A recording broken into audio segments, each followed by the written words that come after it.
How's it going, everybody? Today I'm going to show you guys the inside of the Sealstor Silos. We got to get going with haylage, but before we just had some work done to our unloader, and we're going through and cleaning up all the old stuff out right now. This is the first time we've cleaned out the haylage unit in a long time. We are out of corn silage. My brother is feeding out of the bag right now, which we didn't put up as much corn silage as we thought. Usually we get a lot more. We're not feeding out of the bag until end of July, so we're about a month behind in that. Hopefully the bag holds off for as long as we can, but today we're going to finish cleaning up the haylage unit so we can start chopping alfalfa haylage and start filling it back up. So I am going to step over these girls here, excuse me girls, and I'm gonna show you guys the inside of the silo. So here we're at the back of the barn where the three silos are. So we got the high moisture corn unit there, we have the corn silage unit there, we have the haylage unit there. They're all kind of set up the same way. You have these access doors, which is right there. See how it's open on that one. And then they all have, they're built on these 4-foot crawl space access tunnels where you can access the lower part of the unloader there, and straight through is where the discharge auger is. So I hear my dad in there working, so let's go take this fancy work light to him, climb inside. So before you go inside any silo, you want to make sure it's the right condition, whether it's these blue style silos that are sealed, we call these sealed units, or whether you have the wooden ones or the concrete ones. The difference is these ones unload from the bottom. So you'll see when I climb inside the haylage unit where the unloader is. The concrete ones or the wooden ones, or I forgot what, tile or something like that,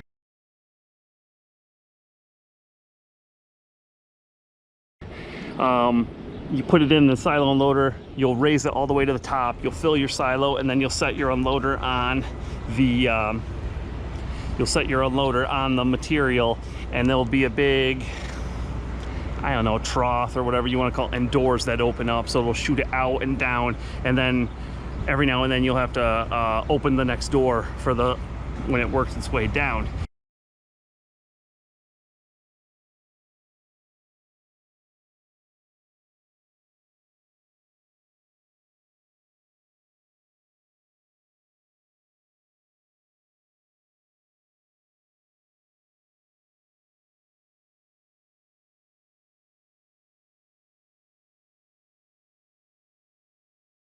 These unload on the bottom. One of the benefits I like about these is your first material that you put in will be the first to get fed out. So we're cleaning out the haylage unit now, so the first haylage that we put inside there will be the first that's fed. When you feed out of the top, when there's nothing in there, you'd fill it up, and then the last thing you put in there would be the first thing you fed out, and the first thing you fed in there would obviously be the last thing you fed out. So I do like feeding out the first thing we put in there. But yes, with these silos, you don't want to go inside even though it's empty. Obviously you can't go inside when there's food or forage in there, cow food, when there's forage in there. There are specialty trained technicians that can get in, that can go down this,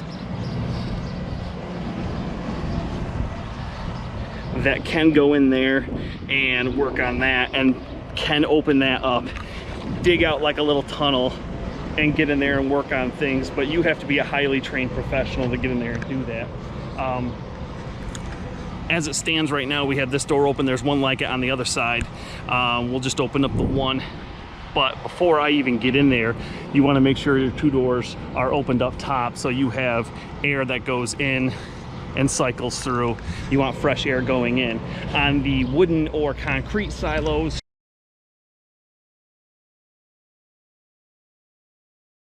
what guys do is, you see the blower we still have hooked up for high moisture corn. You want to hook up and turn your blower on, and that'll run air into the silo, fresh air into the silo, because when silage, haylage, corn silage, whatever you put in the silo, it'll ferment and it'll create gases.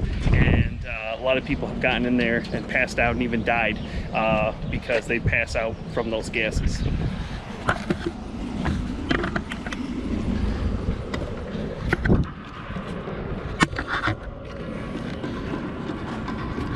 Oh. No.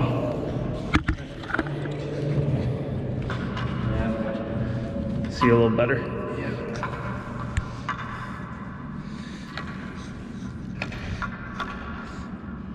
These knives we can change yourself, but you gotta burn all these bolts off.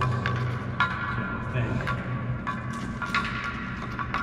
thing. So you got your cross auger there with little knives on it. Almost looks like little, what is that, sickle bar knives. Yeah, sort of. Similar, a lot smaller. Smaller and much thicker.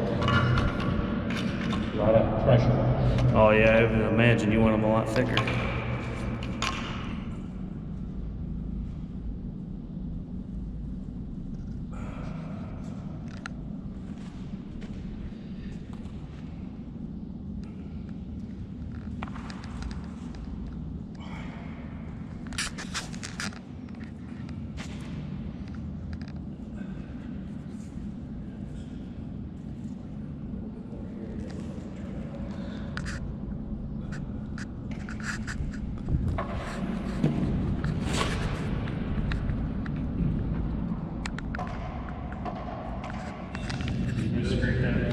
Yeah, scrape that out and we'll turn it on. Turn it on and turn the advance. No resistance.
So we just had our silo worked on.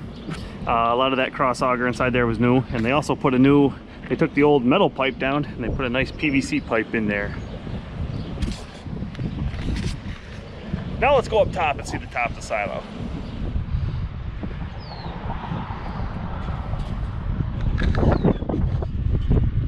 So we are up here on top of the silo right now. That is the corn silage unit.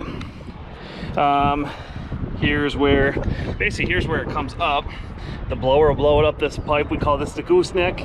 Comes up and then drops down to there. You see there is, I don't know how well you can see because it's dark in there, but there's a plate that spins around slowly. And what it does is that plate will put a motor on there, a distributor motor. And we don't leave it in there because it'll heat up.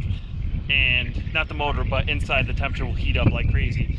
And there'll be a lot of corrosion on the motor, so we pull it after we're done. We never leave it in. We never seal it in there with the, even if we put it in for first cutting, we're not going to leave it in there until second cutting. So take it out each time. Anyway, so that little plate will swing around and kind of throw things off to the side. I don't have any, I don't know if you can see over there on the corn silage one, the gooseneck, it's not closed like that, it's open. I don't know why that one's open and this one's closed. I don't know if it makes a difference or not. Corn silage is usually a little lighter than haylage, so I don't know if it's just got more force and throws it in there or what. But anyway, here's a clip from last fall when we were doing corn silage. So I'll show you the forage coming up and then dropping straight down, and you'll see the little distributor motor and that going around.